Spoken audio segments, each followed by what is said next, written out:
obboleessa kiyyaa fi obboleettii tiyya arra sagantaa keenya isaanii wajjin akkuma baallama isiniif seenne baallama kana ana qofa osoo hin ta'in isaaniitu naaf seene baallama kana gaa guyyaan isaa irraan tana assalamu alaikum warahmatullahi wabarakatuh arraan tana kan itti argamtan istiidiyoon kiyyaas kana fakkaata ammaan booda immoo namoota garagaraa isiniif fideetiin isin afeera akkasuma mallee obboleeyyan kiyya lamaanis asirratti argamanii sababni isaa arraan tana proogiraamni kan isaaniiti waan ta'eef abbichi interview ta'usan as iskiriina kanarratti pikchariin isaa daawwatamaa akkasuma gaafiin isaa dhiyeeffamaa haadha mana isaa wajjin as taa'ee nyaachaa dhugaa kan waliin bashannanuudha bismillah kan duraa hababirraa eegallaa habab baay'een jaaladha namni narra jaalatu hababni jira jee yaadu isin warri ilaaluu jirtan viidiyoo kana hundi keessanuu sheer godhaa bismillah khabiraa maaltu hafe tole kanarraa isa bumuuta akka nyaanna egaa bikka kun bakka namaati waan ta'eef an bakka kiyyaan ta'a as taa'eetiinan torbaanitti viidiyoo ajaa'iba kan isiniif galakkisu ta'a isin ammoo yuutuuba kiyya sabskiraayib godhaa namoota isin nuuf fidinaan jettan qofa istiidiyoo kanatti niin dhiyeessa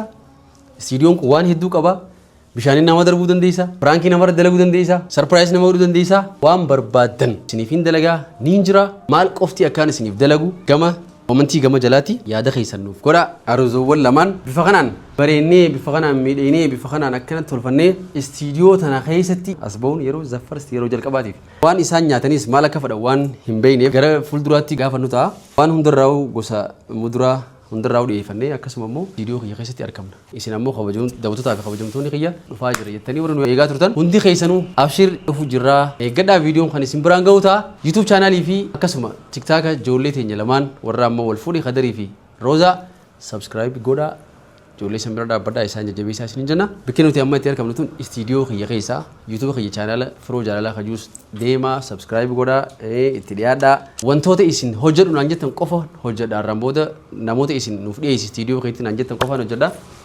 arraan tana obboleessa kiyyaa fi obboleettii tiyya fi Roozaa ni beekanii yookaan ammoo nama na dubbatti argamu kana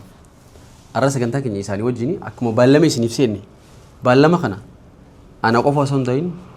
isaaniitu naaf seene baallama kana isaanii wajjin seene baallama kana gaa guyyaan isaa irraan tana guyyaan kun guyyaa isaaniiti torbaan kun guutuun gaa torbaan isaanii akka ta'e ni beektanii istiidiyoo tana keessa akka fedhanitti zanaa fataa jaanii wajjin qofallee yaada isin garaa koomentiitiin nuuf dhiyeessanii fi namoonni garagaraa bilbilaan nuuf dhiyeessan hundaa'u bakka takkatti walitti cuunfannee qabannee isinii dhufaa jirra arusota haariya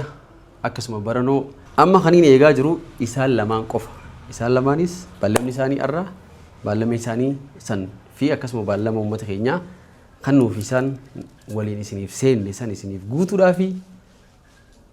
nufaana turaa yeroo gaarii qabaadhaa isiniin jenna